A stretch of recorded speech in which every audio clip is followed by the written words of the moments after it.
నమస్తే and welcome to crime news. ప్రభుత్వం ఎన్ని చర్యలు తీసుకుంటున్నా, ఎంత కఠినంగా శిక్షిస్తున్నా సరే ఆడపిల్లలపై అఘాయిత్యాలు మాత్రం ఆగడం లేదు.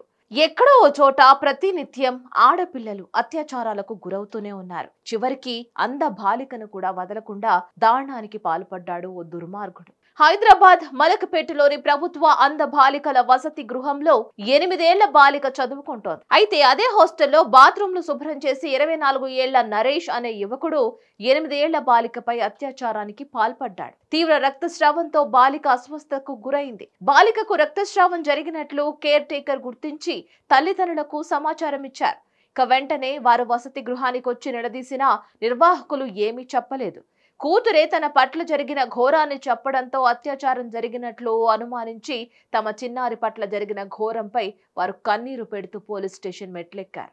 స్టేషన్లో ఎవరూ వీరి గోడు పట్టించుకోలేదు, ఫిర్యాదు స్వీకరించలేదు. బాలిక అంధురాలు అని ఆమె చెప్పిన దాన్ని నమ్మలేమని ఊరు తీసుకువెళ్లి వైద్యం చేయించండి అంటూ ఉచిత సలహా ఇచ్చారు. చేసేదేమీ లేక తల్లిదండ్రులు బాలికను ఇంటికి తీసుకువెళ్లి దగ్గరలోని ఆసుపత్రిలో చూపించారు.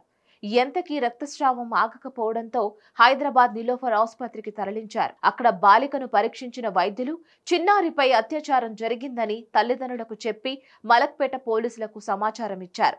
ప్రభుత్వ వైద్యులు చెప్పాక పోలీసుల్లో కదలిక వచ్చింది. అప్పుడు రియాక్ట్ అయ్యి పోక్సో కేసు నమోదు చేసి నిందితుడైన స్కావెంజర్ నరేష్ ను అదుపులోకి తీసుకున్నారు. అత్యాచార ఘటనపై స్థానిక నాయకులు, ఏబీవీపీ ప్రతినిధులు మలక్పేట పోలీస్ స్టేషన్ వద్దకు చేరుకొని ఆందోళన నిర్వహించారు.